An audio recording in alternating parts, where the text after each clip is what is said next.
thing, let me ask you if you have any query on the cost, then I can discuss this section. Otherwise, I will start something new. Do you have any query from the cost or production side?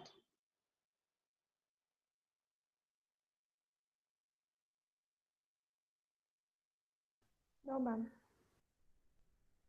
Okay. So let me start the new chapter, new unit, that is the perfect competition. Now, in case of perfect competition, actually, this is the first section of the market structure.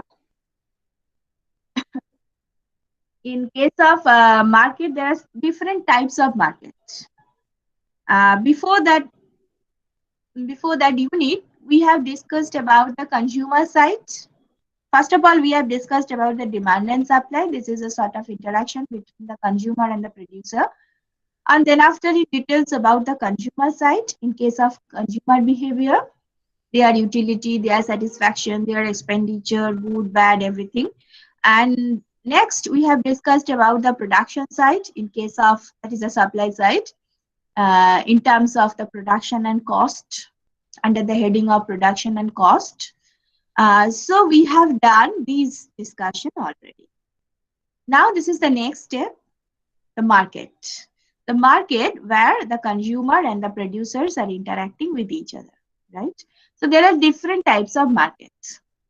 So this is the very first type of market, that is a perfect competitive market. Let me inform you, this is ideal sort of market. You may not find a proper example of perfectly competitive market structure in your real life world. So this is something assumptive. So you can ask me, if it is not available in the real life world, then why should we learn it? Actually, this is a market structure, ideal kind of market structure. So once you know what is the ideal market structure, then only you can understand that if one of these ideal situation will be violated, then which type of market will come. If another is violated, then which type of market is there. So that is why we will start from the ideal market structure, that is the perfectly competitive market structure. Okay, so this is the very first section of the market structure. There are so many other market structures. That is the monopoly, monopolistic competition, oligopoly, monopsony. So these are there, and these are not in SEM 3. These are under SEM 4. So in SEM 3, we have only perfect competition in our syllabus. So what is the property of the perfect competition? These are the properties. The first one is the large number of buyers and sellers. In the market, you may not count how many buyers are there and how many sellers are there. Okay, it may be 3, it may be 30, it may be 3,000, it may be 3 crores. We don't know how many are there. So large number of buyers and sellers. So a single buyer or a single seller is insignificant in that respect. His activity is not very influential with respect to the total market structure. He is very negligible by nature. Okay, a single unit. This is the first property. The second property is homogeneous product. Homogeneous product means the products which are in the market, they are identical by nature. Identical means it's not like that. The soap is not identical, because if you consider the soap from Devils, it is something different. You can understand which soap is from Devils, and Devils is actually from ITC, and which soap is from the Lux, which is called Lux and which is Devils. You can understand by looking at the packets, looking at their shape, by their smell, by their advertisement. So they're quite different. But homogeneous means they are identical. You cannot differentiate them in terms of color, in terms of shape, in terms of quality, in terms of advertisement, nothing. And as there is no scope to differentiate them in terms of quantity or quality, so there is no need of advertisement. because advertisement is there to inform the customer about the specialty of the particular commodity. But as there is no such specialty, they are all identical to each other. So there is no need of advertisement in a perfectly competitive market. Okay, so this is the second one. The third one is perfect knowledge. The consumer and the producer, both sides, they have perfect knowledge about the product. That means which components are used to produce the commodity, what is the proportion, what is the mechanism of mixing the products, mixing the inputs, what is the technology. Each and everything is known to everybody. Okay, this is also quite abnormal in real life. There are a lot of things are written on the cover of any of the commodity. If you just look at the packet of chips, if you look at the packet of Complan, if you look at the packet of anything, any products, any packet, a lot of things are written there. How many fat is there, how many oil, how many essential oils. There's a lot of informations are there. First of all, whether these are true or not, this is one thing. And the second one, we are not interested to read, right? We are not interested to read all those small letters. We are very happy with the packet. We are happy with the product, and that's all. But those informations, according to this market structure, all each and every correct information is there to the producer and to the consumer. There is another property, that is free entry and exit. Free entry and exit means if a firm wants to leave the market, he can leave. There is no problem. If one firm want to enter, he can enter. There is no obstacle. And the same thing is true for the consumer as well. For example, consider a pen. Okay, pen market. Generally today we are using the pen from what's the name of that company? I just forget. Tell me the name of any of the pen company.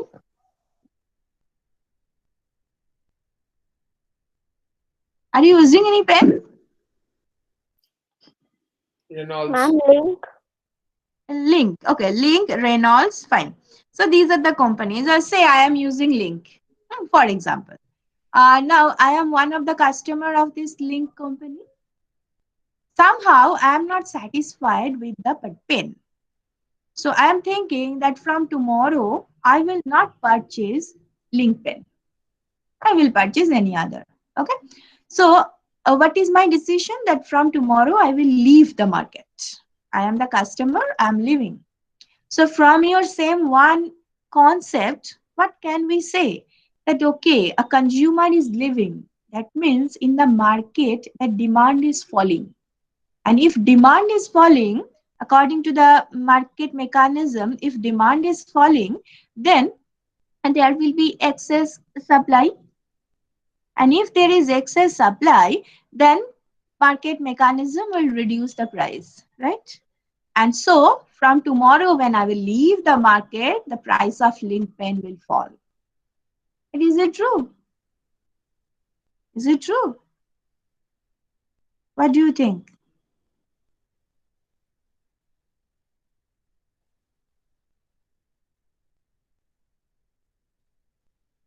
What do you think? Hello? Ma'am, can you please repeat the question? I'm telling that I am a consumer of the link pen. My decision is from tomorrow I will not be a customer of the link pen. I will leave the market. So in the market, demand will fall as I will leave. If demand is falling from the market mechanism, we know there is excess supply. And if there is excess supply, then price should fall to clear the market. So is it true that when I will leave the link pen market, from tomorrow, the price of link pen will fall from 10 rupees to 9 rupees. Is it true?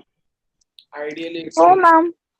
No, Ma'am, ma'am. I'm a single buyer, so how can I influence the whole market?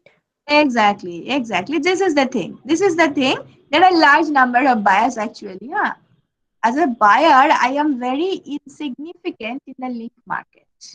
So whether I am entering there, whether I am leaving there, nothing matters. Okay.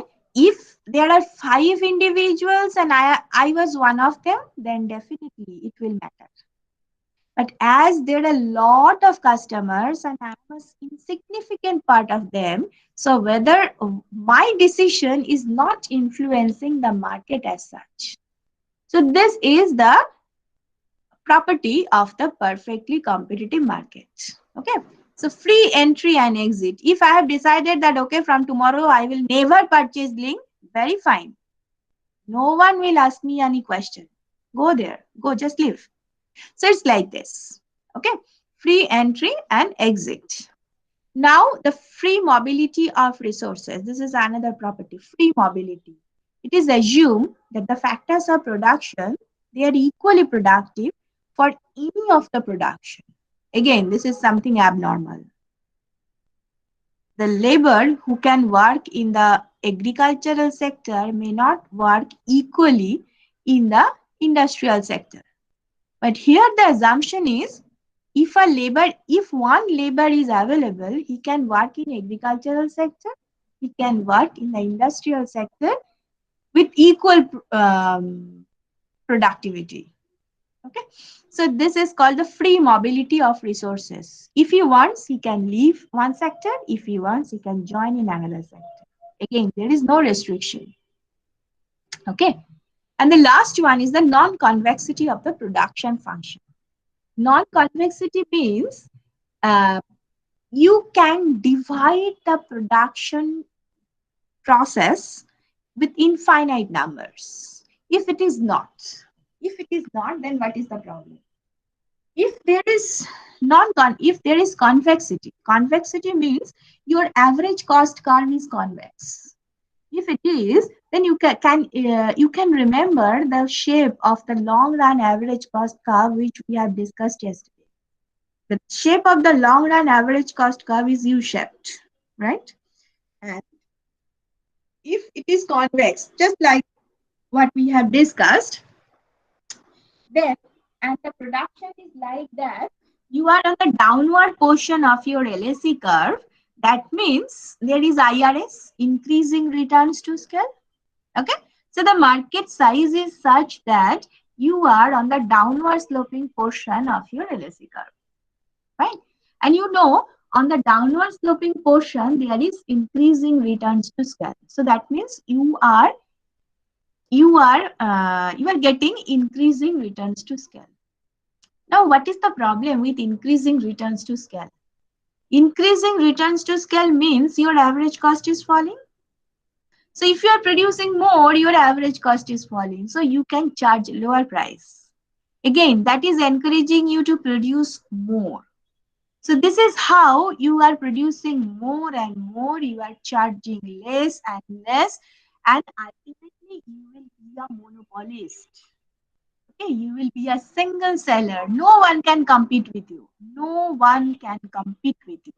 Because if you produce more, your average cost is falling, you are charging lower price. So how can other firm compete with you? Okay, so if there is convexity in the production, that means you are on the downward sloping part of your LAC, there is a high chance that the producer is the monopolist. That is a single seller. He can capture the total market. He can cater the market as a single individual. Okay. So we are not accepting monopoly sort of thing. So that is why by assumption we are eliminating that option. We are saying no, the production function is non-convex, that is CRS, constant returns to scale. Okay. So these are the properties of the perfectly competitive market structure. Now, if in a market you are having the first bullet, that is large number of buyers and sellers, there is free entry and exit, and the product is homogeneous. If these three properties are there, this market is called pure market. And pure market and other three bullets are considered as the perfectly competitive market. Okay. So these are the properties of the perfectly competitive market. Any query with those properties? Ma'am, could you explain the last point once more because mother was calling and I couldn't hear you. Okay. So non-convexity of production function means if okay for leave that one. Just consider convexity. Production function is convex. That means you are having that normal U-shaped average cost curve. So if you are having that U-shaped LSE curve and your market size is such that you are on the downward sloping portion of your LSE curve, so what happens with that? As I said in my cost classes, that if your LSE is downward sloping, that means it is IRS, increasing returns to scale. So it is downward sloping, it is increasing returns to scale. Fine. Now, what is the significance of increasing returns to scale? If you are producing more, your average cost is falling. That is why it is downward sloping. Na? So you are producing more, your average cost is falling. And as your average cost is falling, you are charging lesser and lesser price. That is encouraging you to produce more. Again, you are charging lesser price, and this is how you are capturing the total market by a single, like a single individual. No one can compete with you because you have the capacity to cater the market as a single individual. You can cater the market by charging lower price. So it is not possible for other firms to compete with you with respect to price. Okay, so this is how the market is captured by a single seller that is called the monopoly. Hmm. But it is perfect competition. Monopoly is just other extreme of perfect competition. So as it is perfect competition, we have to eliminate the option of this monopoly power. So by assumption, we are eliminating that. So the assumption is there is non-convexity of production function. Okay, so we are eliminating that IRS section. We are just accepting, we are just allowing CRS production function, constant returns to production function. Whatever you are giving, you are getting in that proportion. Nothing more, nothing less. Okay, so this is the property of the perfect competition. Now, is it clear? Yes, ma'am. Acha. So I'm going to the next one. Again, this is my handwriting. Uh, Again, once you have, okay, before that, let me tell you, we will divide the total perfect competition analysis in two sections, just like production and cost analysis. We will discuss perfectly competitive market in the short run and perfectly competitive market in the long run first. And for each stage, that is in short run and long run, these stages are again divided in two parts. The first part is the farm analysis, and the second part is the market analysis. In the market, there are a large number of farms. Okay, so at first we will take any of those farms and we will discuss the behavior of that particular farm. Then after, we will add the characteristics of farms which are very similar to that farm which we have already discussed, and that will be the market analysis. So that we will do for the short run as well as for the long run. Okay, so farm analysis in the short run, market analysis in the short run, farm analysis in the long run, market analysis in the long run. This is how we will divide the unit. Okay. So first we will start with the short run, obviously. This is the short run analysis and farm level analysis. Remember, farm and market, these are something different. In the market, there are large number of farms. We don't know how many farms are there in the market. Okay, so we will take any of those farm from the market and we will analyze the behavior of that farm. So in the short run, this is the profit maximizing condition of the farm in the short run. Look, what will happen?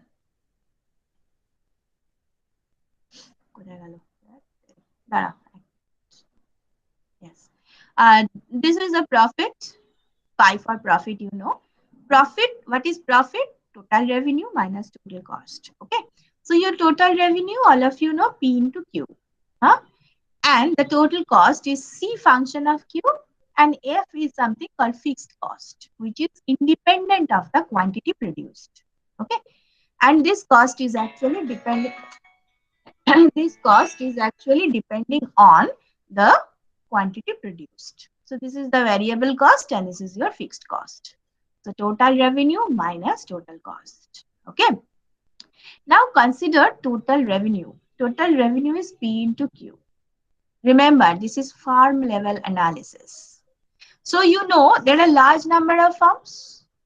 So as I just forgot to say you that as you are a very insignificant part of the farm, the price is given to you. You cannot change the price. Whether you are, the example which I have given to you, that link pen market, but I say that if I will leave the market, the price is unchanged, right? If I will enter the market, the price is unchanged. That means for me as a single individual, the price is given. I have to consider the price as fixed. I cannot influence the price.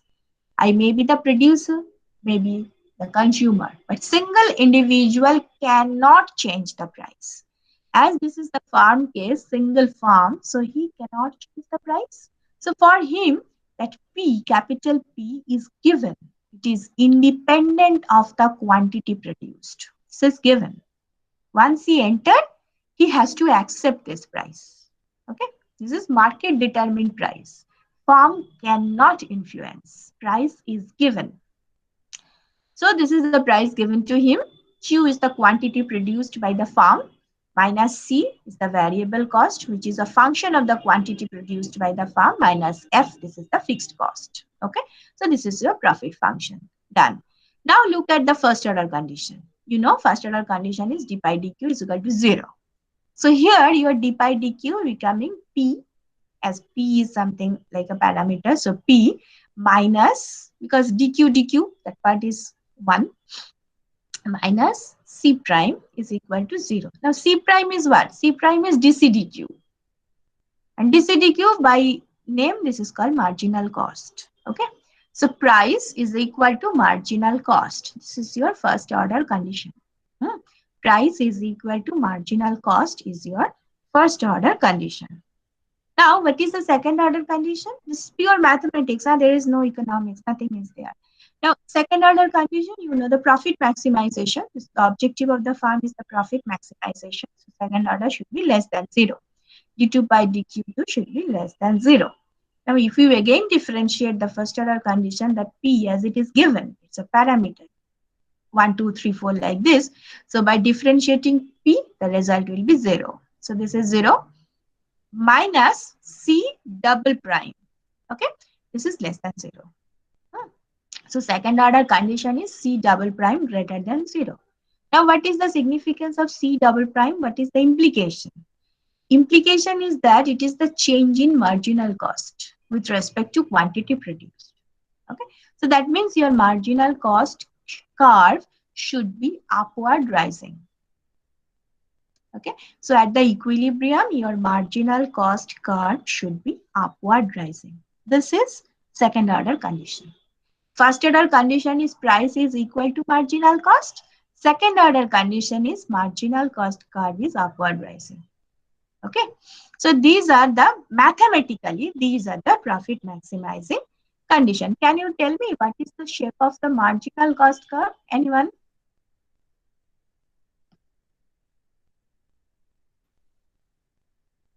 U-shaped, ma'am. Yes, U-shaped. U-shaped. So initially it is downward sloping. Okay. So you can understand it is on the upward sloping portion of the MC curve. The equilibrium should be on the upward sloping portion. So this is pure mathematics. Now I am trying to explain it with the help of some logic and a bit of diagram. Look, as I said, your margin, as you said, the marginal cost curve is U-shaped. So here it is. Okay. And price is given to you. Price is independent of the quantity produced. On the horizontal axis, you are measuring the quantity produced, and P bar is there. It is given to you. So it's just a line parallel to the horizontal axis, independent of Q. Okay. Now look, you know your first order condition is P is equal to MC, right? Look, the first order condition is P is equal to MC. Hmm. So in this diagram, there are 2 points where you are getting P is equal to MC. One is here, another is here, right? In both, you are getting first order condition. So the question is, okay, fine. So there are 2 points where we are getting P is equal to MC. So there must be 2 equilibrium points on a single MC. The answer is no. Again, I hope I said in my class earlier also that equilibrium is not the final answer. You have to check whether the equilibrium is stable or not. If the equilibrium is unstable, this equilibrium is not accepted. Okay, so we have to check it logically without anything. Just logically check. Consider the quantity Q1 corresponding to that first intersection point. Say the firm is trying to produce any quantity less than Q1. Done. Any quantity less than Q1. Then what will happen? Again, I'm going to use my pen with this beautiful handwriting. Look. Yes. This is the quantity the firm is going to produce. So at this quantity, the marginal cost is greater than P. Okay. And P is what? P is the marginal revenue. So marginal cost, I will explain. Okay. I will explain why P is marginal revenue. It's a bit, um, actually, it should be discussed earlier. But anyway, just take AP is equal to MR. So your marginal revenue is less than marginal cost. Your marginal cost is more. So that means to produce one extra unit, you have to spend more than you will earn from that quantity by selling it. So your income is less than your expenditure. So this is not at all encouraging. You will reduce your production, right? You will reduce your production.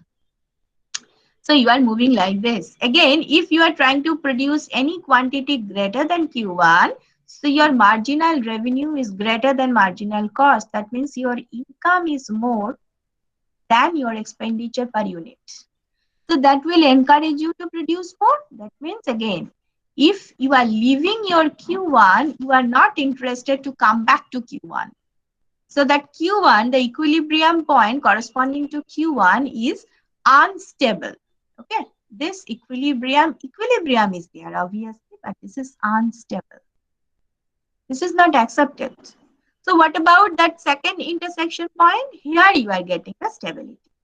Any quantity below Q2, your marginal revenue is greater than marginal cost. That will encourage you to produce more. So you are moving like this. You are moving like this. And if you are producing any quantity more than Q2, your marginal cost is greater. That will discourage you to produce. So you are moving like this. So once you leave that quantity Q2, you are coming back to Q2. So that equilibrium is stable. The second order condition is nothing for the stability. So you will accept this equilibrium point. You will reject this equilibrium point. Okay, so this is the significance of this sufficient condition. This is the need of your sufficient condition. Now I am going to the next one. Yes. That should be, that should come earlier. Look, what is your, is that slide clear to you? Can you see this slide properly? Yes. Okay. Now look at total revenue. Total revenue is P into Q by definition. Okay. And by definition, average revenue is P into Q divided by Q. So it becoming P. And your marginal revenue is a change of total revenue due to change in quantity. And as P is not a function of Q, so if you are differentiating P into Q with respect to Q, it will be P. So this is the case of perfect competition where P is given to you. P is independent of the quantity. Okay. So this is your total revenue, this is your average revenue, and this is your marginal revenue in case of perfect competition. This set is for the perfect competition. Okay. So that is why I said earlier that that P bar corresponds to marginal revenue, because your marginal revenue is P. Look at this. Your marginal revenue is P, and P is actually P bar. Okay. So this is how you are getting your marginal revenue and average revenue. So what is the relationship between price, AR and MR in perfect competition? They are all equal. P is equal to AR is equal to MR. And this is what I have drawn this diagram. Look at this diagram. Quantity on the vertical axis, I am measuring the rest. So AR is equal to MR, and that is equal to P. Again, P is equal to P bar. It's given to you.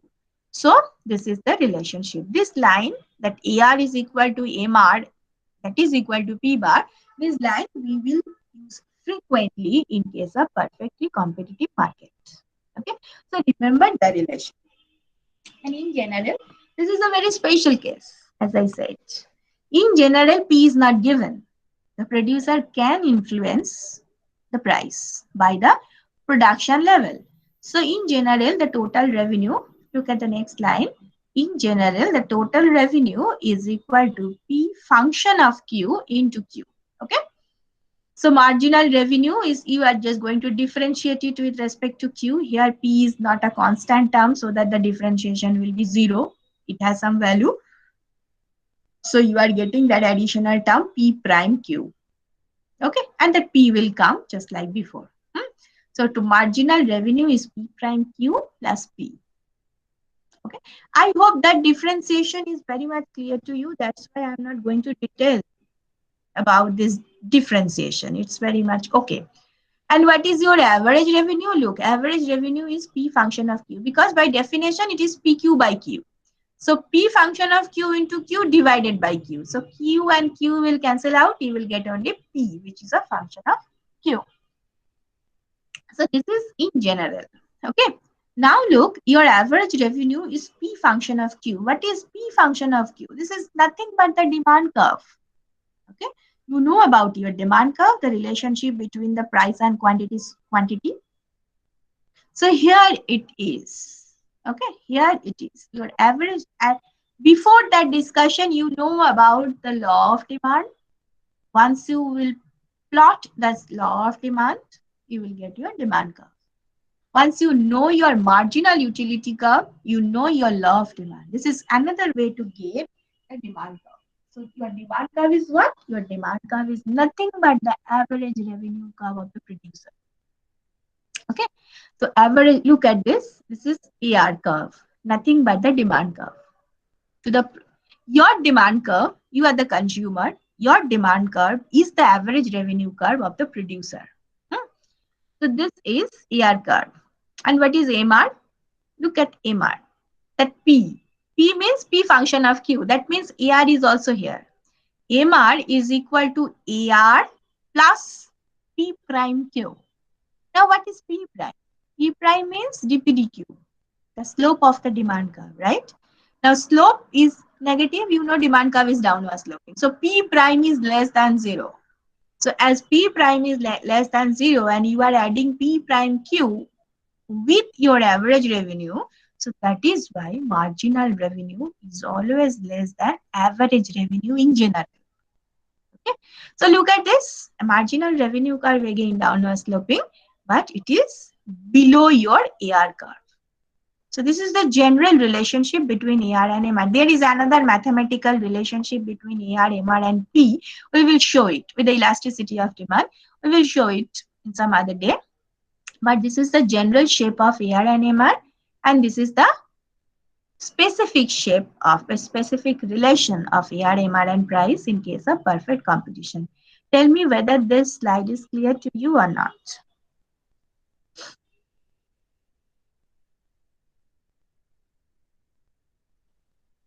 Is it clear? Yes, ma'am.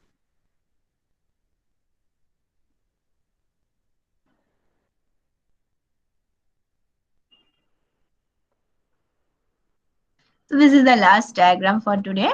So as we have said, look, this is the profit maximizing condition, FOC. So from SOC, so what is the profit maximizing condition? Price is equal to MC. The SOC is the upward rising, MC should be there. So if we just add all these conditions, that will be the diagram. This is something, this is a snapshot, this is a shot I have taken from my copy, and leave this portion, and this is my bed sheet.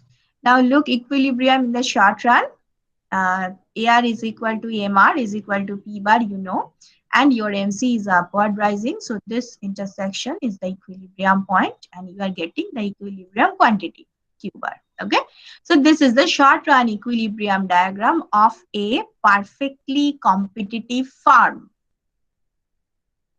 Okay, so that much I wanted to say for in this class.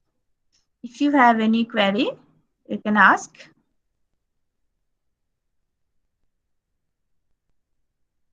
Do you have any problem with any of those slides? A basic reference is Pindack and Rubenfeld, okay?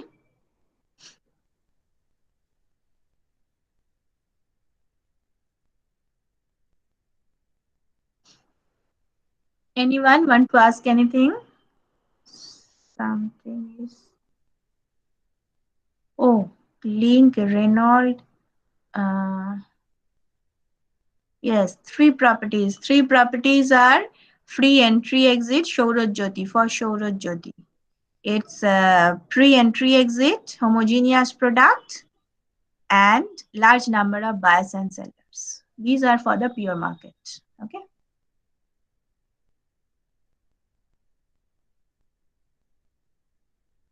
Anything you want to ask? Okay. So I'm going to leave, and remember that case of GLIIF, they are calling it as glyph. So this is very interesting. We hope so. And this is a great opportunity for our students